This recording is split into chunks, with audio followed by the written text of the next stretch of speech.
background. Thank you. I had to put up all my copies. Oh, VHS, some DVDs, some 4K, some steelbooks. aw, very cool. Yeah, all Love right. it. Thank you. Hey everyone, I'm Paul McGuire Grimes. As you know, I'm obsessed with the Scream franchise so much. So I've been dying for this book to come out. It's your favorite scary movie by Ashley Cullins. Ashley, thank you for writing this book and thank you for being here today. I appreciate it. Thanks so much for having me. Yeah. Now, as you can see, I have like post I love it. the entire thing. It's so good. So like I remember distinctly 1996, actually it was 97 when I saw it, but like seeing Scream for the first time and the lengths that it took me to actually go see it because I was like 13 to 14 at the time. So without boring you of my story, I want to hear your story. Take me back to the first time you saw Scream and the impact that it had on you.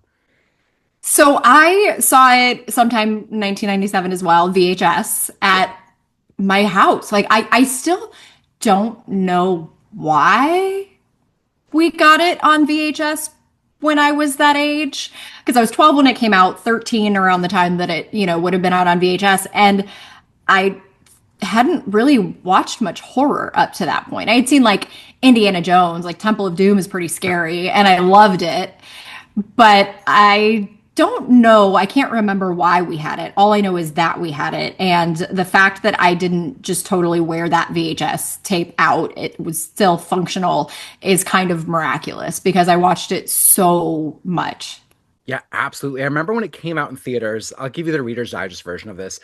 I couldn't see because it was 13, R-rated. My parents were very strict when it came to like the rating system because I wasn't 17 yet. I couldn't see it in theaters, but my sister like snuck in to see it. I was so jealous of her.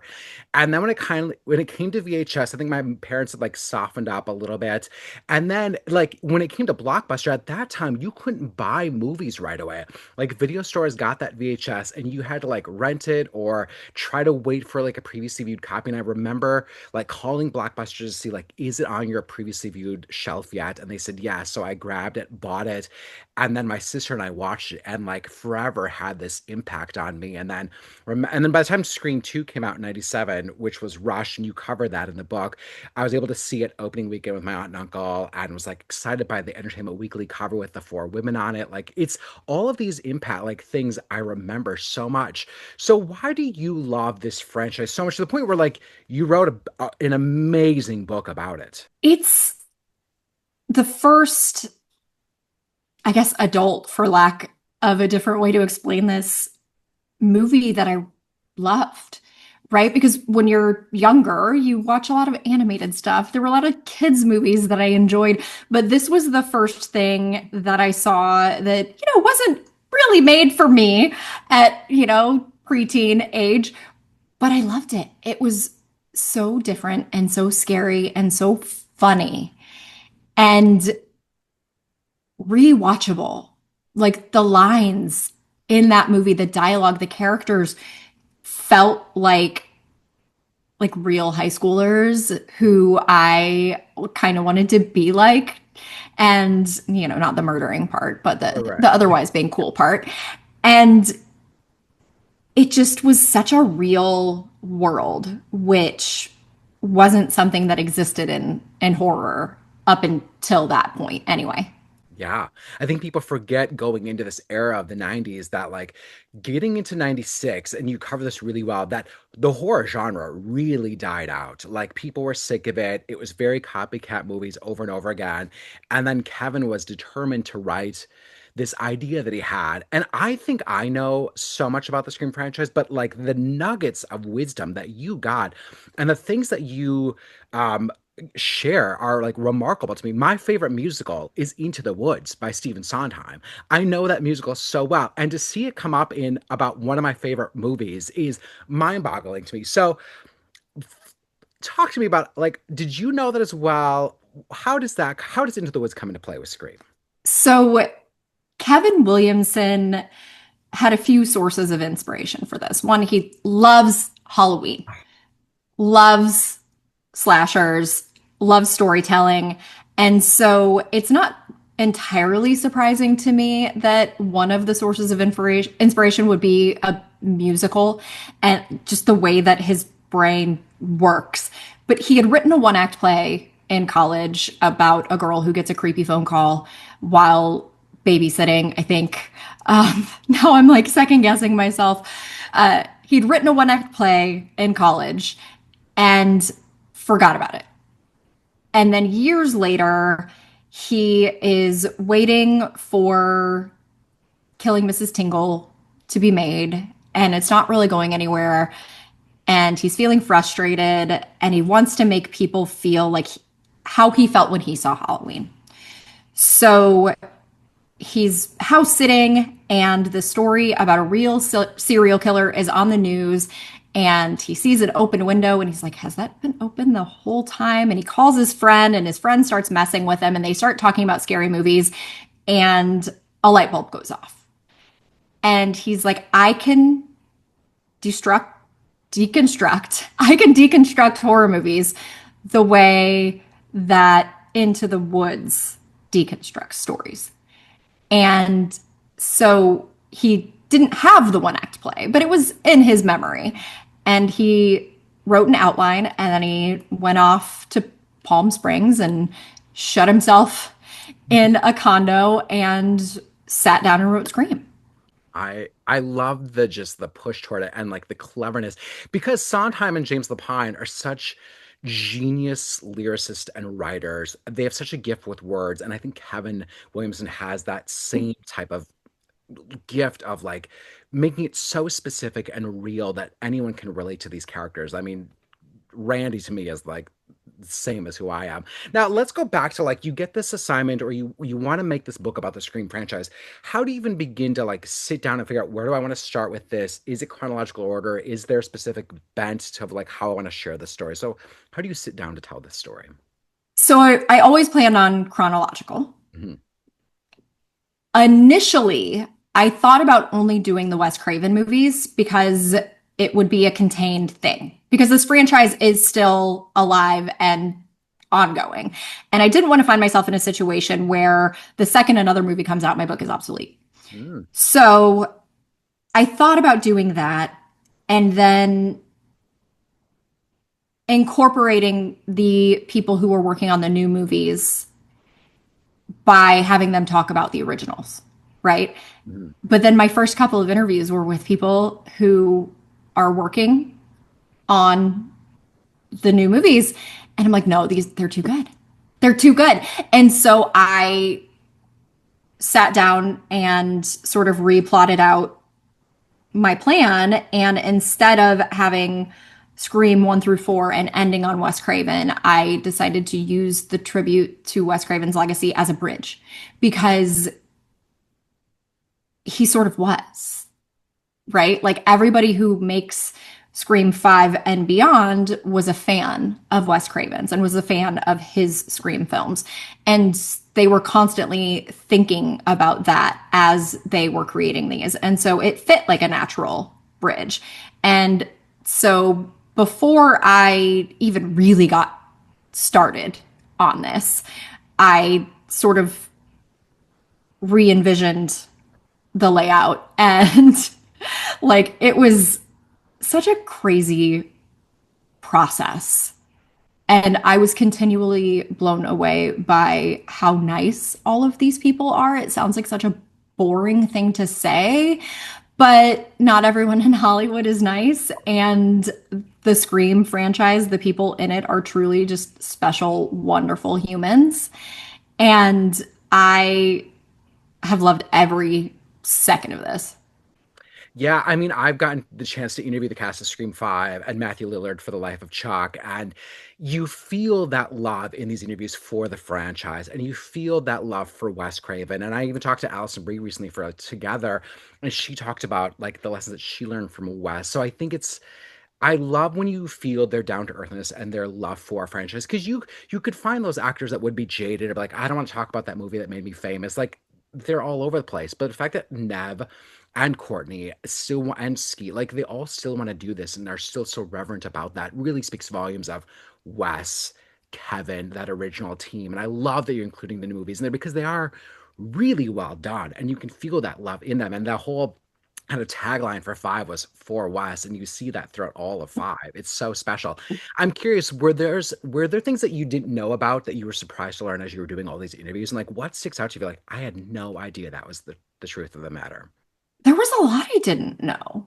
Mhm. And I think the reason why I learned those things is I didn't set out to create like bar trivia. I didn't want every fact about the franchise because when you're dealing with 30 years of history, you're not going to get every fact about the franchise. And so I really approached all of the conversations from the perspective of, okay, what do you, as someone who worked on this movie, what do you remember? What do you think was important? And so some of the things that came out were just like really special. It's so silly, but the Nickisms, the fact that the AD on the first Wes Craven movies had basically his own lexicon, Nick Mastandrea, and they used it as shorthand with each other. It's just so fun. And it seems silly, but it shows you that these people worked like family. And when you have that kind of relationship, Matthew Lillard has a great section in the book where he's talking about how because you cared so much about the people you were working with, you really wanted to do your best work for them. And I think that that shows up on screen. Yeah. So it was those kinds of things, like the just little moments that you don't realize have a much bigger impact than you might expect otherwise. I mean, that's kind of the premise of the life of Chuck with that Matthew Lillard started in, are these little moments that you don't think are that much in the everyday world, and then they add up to something or it affects someone down the road that you just have no idea about. I think that's really beautiful.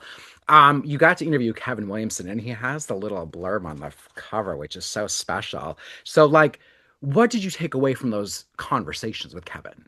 Were they Zoom or Kevin, just email interviews? Like, all the Zoom. Yeah. oh. Kevin spent a lot of time with me on Zoom and like he's so busy and like I don't know how he does it first of all, but like the fact that he and everyone they were so generous with their time. Like I never felt like anybody was rushing me. I never felt like they were being guarded. I like it was just such a truly wonderful experience. And Kevin, that guy right there, Felix, got skunked at like midnight the night before my first interview with Kevin for the book.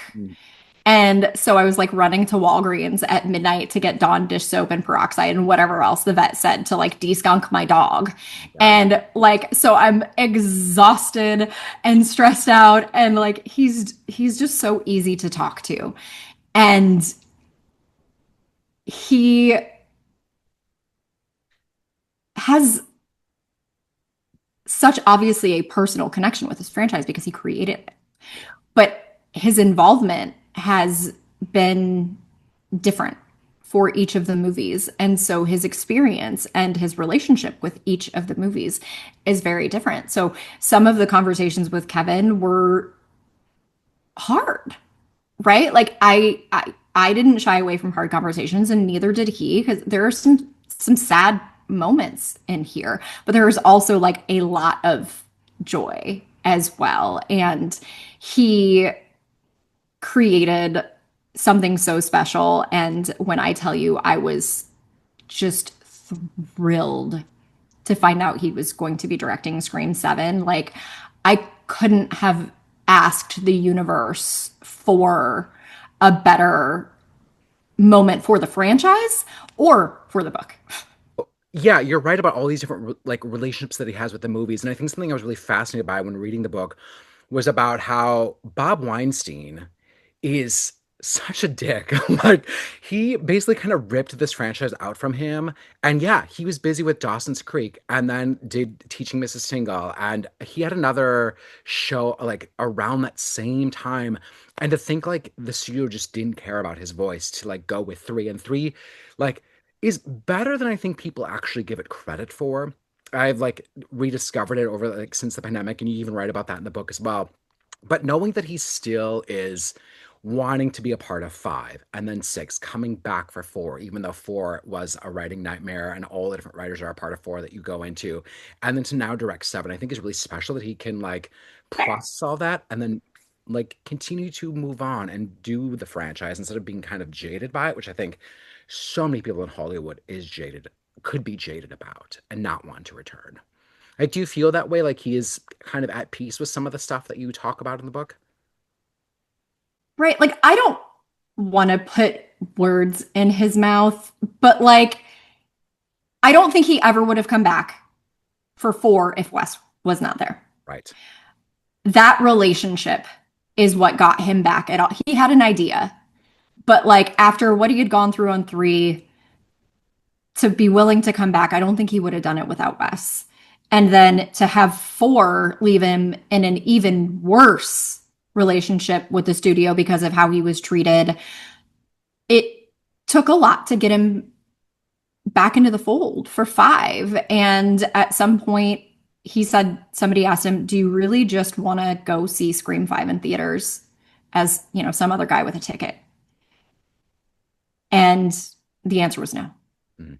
And so I do think that that was a big part of it. And I do think that being in a much better place with the franchise, right? Like, you can't undo the past, Mhm. but it's sort of like anything in life. Having a happy ending makes the struggles feel more worthwhile, Yeah. right? Hmm. Yeah. I'm thinking about that with a lot of things in my life that we don't even need to get into, but that makes a lot of sense. I love that you're not afraid to talk about those controversies, but I don't feel like your book is ever salacious in that, like when it could have been, like just some author could have made a salacious book about behind the scenes struggles of a movie genre or a movie franchise, and you never did that. Like you always approach your book with so much love and reverence, like everyone that is involved in the Scream franchise. So I really appreciated that. So I want to make sure I told you that. So yeah, you can Yeah. feel the light. It's not that kind of book. Like, I didn't shy No, not at away all. from hard questions. I don't feel like I sugarcoated anything, but Right. it was never gonna be that kind of book. I'm not that kind of journalist. Right. Yeah. And I'm not either. So I appreciate that. Were there interviews that you reached out for and I was like, man, I hope I get this. And you're like, it's going to be a long shot if I get this interview. And then it actually happened. John Carpenter. Uh, okay. So I saw that and I was like, wait a minute. Did she actually talk to John Carpenter? Or is this like an interview from like another magazine that she just pulled from? But like, tell me about that because Halloween is my favorite scary movie, where Scream is my favorite scary movie franchise. And I like differentiate that. But like, tell me about even talking to John Carpenter about Scream and like if he even cared about it. Like, this is what surprises me so much. So when the actor strike happened, there was sort of this sense that nobody could talk about anything they had ever made. Mhm. I think it would have been fine because the book was coming out like so far into the future, but like, I didn't want to push it. I didn't want to make people feel uncomfortable. So I'm like, all right, I can't talk to actors for who knows how long, but I can't stop working on this book. So what do I do? So, I obviously was talking to crew members and people who were outside of SAG-AFTRA, but I knew I wanted experts outside the franchise to sort of support my thesis, right? Because it's one thing for me as a fan to say Scream changed horror. Yeah. And for people who made the Scream movies to say Scream changed horror. But I want to hear from other people in horror what they think. So I went out to other filmmakers and professors and people like that. And I was like, if there is a close parallel, which I don't think it's not apples to apples. Halloween is the franchise it gets compared to the most.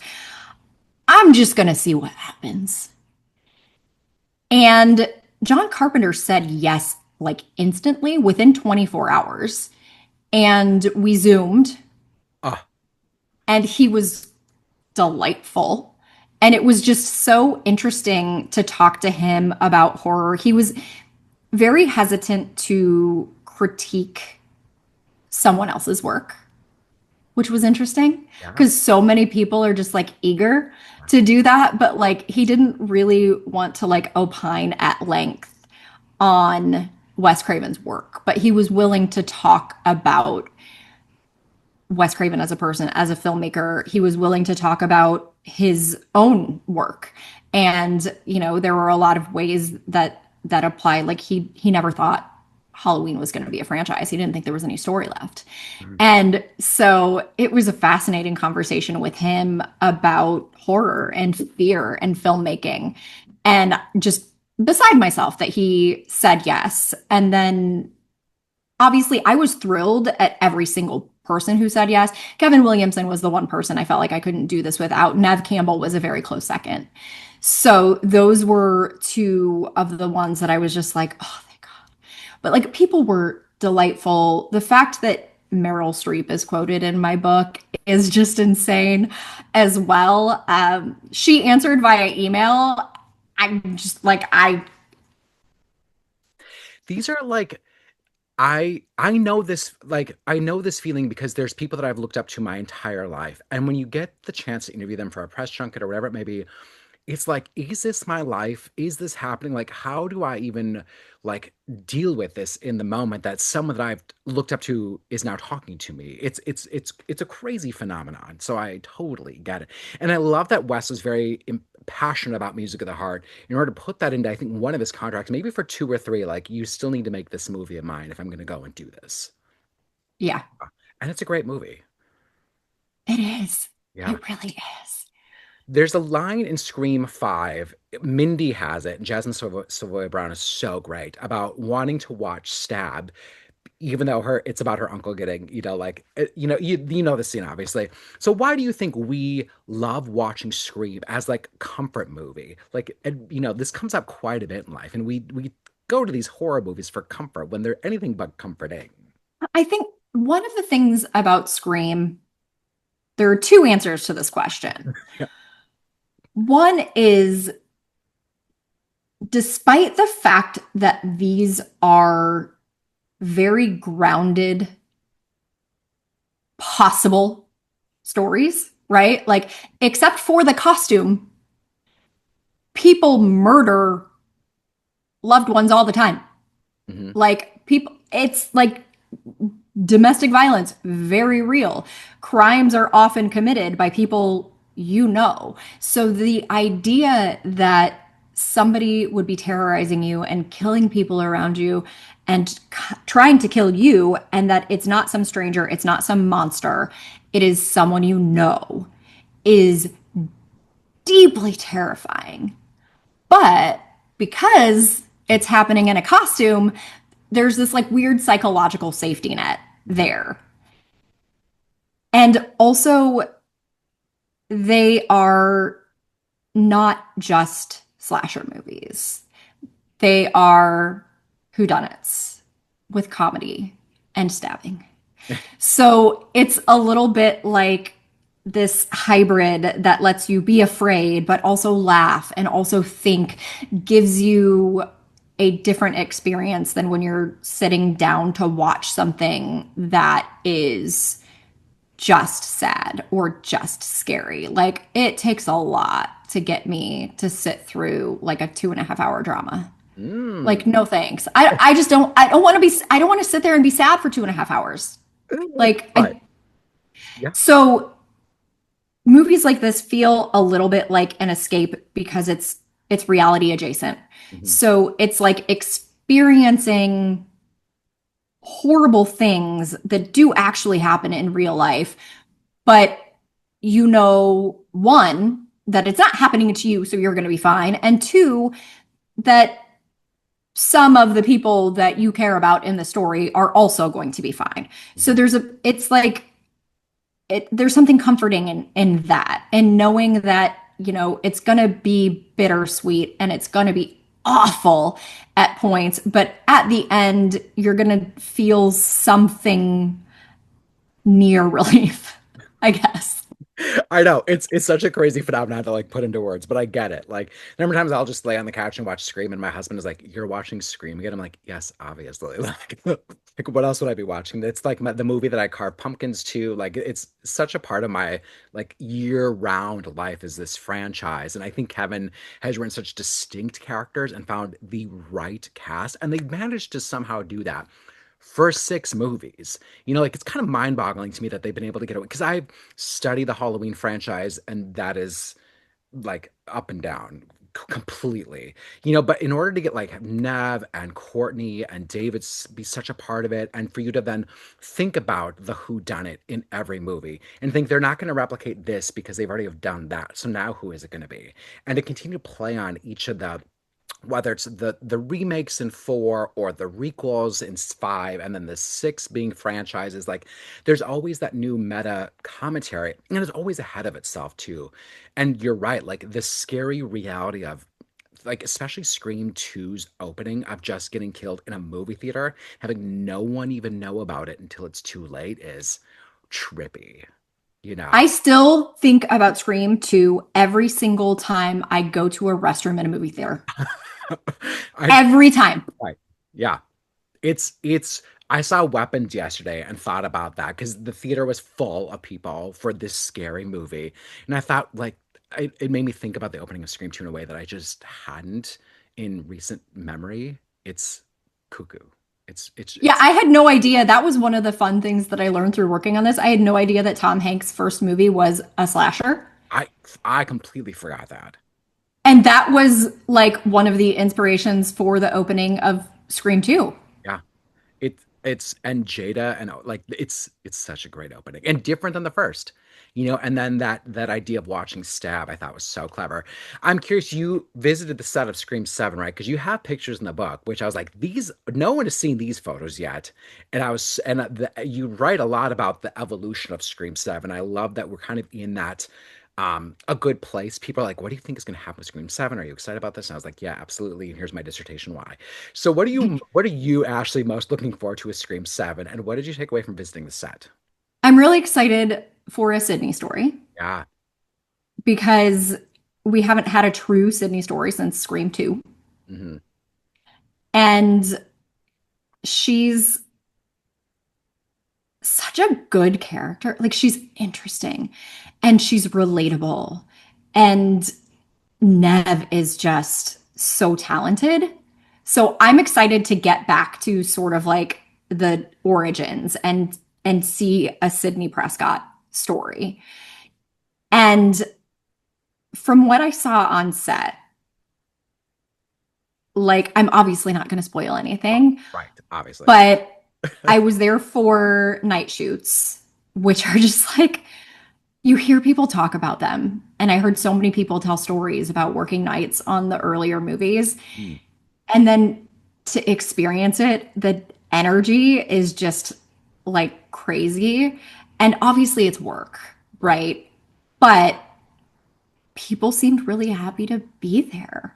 And they're cracking jokes and like the craft services. I didn't put any of these pictures in the book because they're kind of silly, but I'll share them at some point. Like the craft services guys had like little ghost faces everywhere, and there were like stickers with ghost face that said like my tummy's gonna be so mad at me, and it's just like little silly things like that. Like it was just fun and it was cool, and to watch Kevin and Nev interact, like their professional relationship is just one of like absolute mutual respect, and that is so special, and they're both such like nice, brilliant, talented people that like I it was great.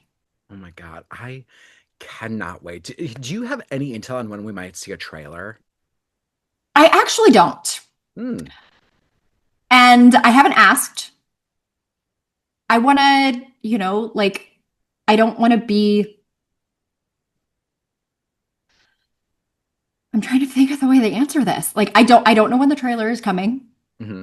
Um because I just kind of want to experience it as they want it to be experienced, right? Right. Yeah. Like the everything, location choice, casting, marketing, like all of that is part of the art. Yeah. And this movie is different for me from the previous movies in that I'm not going in cold because I do know things. And Oh. so, for as much of it as I can, I want to experience it the way I would have had I not been working on this book, right? So I'm not. I could probably ask and find out when the trailer is coming. I don't want to know. I just want to be surprised by it. I want to get on the internet one day and be like, dear, like, you know what I mean? Like, Ah, I want that feeling. oh, for sure. I totally get that feeling. I'm curious, do you have any underrated hot takes for the Scream franchise? I don't know. The one thing that I found like really surprising is how differently people rank the movies. And like I totally get it. I get I understand it. Especially I never make somebody like defend your ranking, but like when somebody tells me why Yeah. like Scream 4 is their second favorite movie in the franchise, I understand. Mhm. And so that has been really interesting to me to like just learn that there are that people love things about it that are different from the things that I love about it. And yet we're watching the same movies. Same movie. And no matter how many times I see each of them, I find something new or think about it in a very different way. Or I was watching Scream 4 today and I was like just watching Nev and just the badassness of Sidney Prescott in that movie to know that someone's being killed in the neighbor house, to then just run up the stairs to go help save them. As if like she's been through this so many times before and she's like, I'm gonna go do it. It was just it's great. And I read in your book too, you talk about how they didn't CGI the blood in that neighbor death scene for their friend. And they just rented this house and the resident let them do it. And I was rewatching that scene and just like the splatter cry and like it was like wow, like it's I feel like four is pretty underrated, and yet the whole franchise is so good that it's not even in my top three. I think that's what's so kind of great about this franchise. How do you feel like you have grown as a writer since writing this book? There's always, well, maybe not for everybody. I always feel a sense of hesitation when I am trying to do something I've never done before. And I feel like there's a lot of like second guessing your instincts when it comes to taking on something totally new, like writing a, 2000 word business column on insert facet of Hollywood here. Right. Like, I didn't think that process would work for a book, and it did. And so it was just sort of like learning to trust myself.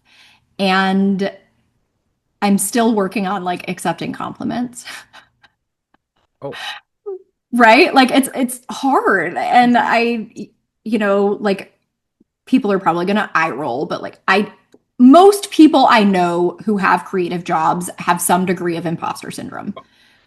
And so it's just like I did this and I'm really happy with it and other people seem to be happy with it too. And like just trying to has been interesting. I feel I understand that feeling. I've been doing this for many years now, and there's still that sense of imposter syndrome. No matter the people that I've talked to, or no matter what I'm doing, I might try something new or do this appearance or introduce someone or interview someone. I'm like, I've done this before. Why am I freaking out? Why am I not trusting myself? And I have to like get over that and just lean into knowing what I do, trusting what I do, trusting other people. Because yeah, you will let those negative vibes, those bad vampires or whatever you want to call them, like get at you. And it's very easy to do that. And I've seen the people's reactions to the book online, and it's been overwhelming. I feel like the people that have the book already, that are loving the book. So what are you hearing from fans that make you like, okay, they're getting it? The biggest thing for me is that the fans seem to realize that like the call is coming from inside the house. Yeah. Like they're not like some outsider came and wrote a book about this thing that we love. Like they seem to, regardless of how they feel about the finished product, like pretty much everybody can tell that this was written from a place of respecting and admiring and loving the franchise. But my favorite thing is how many people say that reading the book made them go back and watch the movies. Right. Like, I love it. Hmm. It makes me so happy. Yeah. It's sometimes like I don't know if this is an easy compliment, but it's sometimes the easiest ones are like the most basic comment is the most effective one, right? Like you made me want to go see this movie, or I thought about this differently because of how you framed it. And you were, you know, you I think that's almost the best compliment. You know, I think that's phenomenal. I think that's great. Um, I don't want to say like what are you working on next, but I would love it if you tackled Dawson's Creek because my other like go-to pop culture part of who I am as a human is Dawson's Creek. Like I remember watching that pilot with my sister in my living in my bedroom, and I've been obsessed with that show since then. Like, and I think Kevin's voice is all over that show as well, obviously.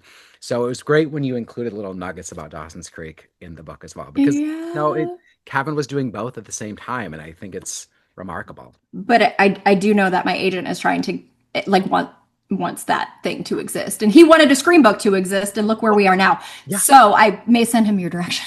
Oh my God, that'd be amazing. I like someone like you, there's other books on other movies and other franchises, and I was like, well, where is the screen book? So when I saw you write, I was like, I have to talk to her. Like this is phenomenal, and you knocked it out of the park. So I hope you are like Thank you. super proud of it, and it's a great read. It's a fun read. I literally cannot put it down. I spent a lot of this weekend reading it when I should have been doing other things.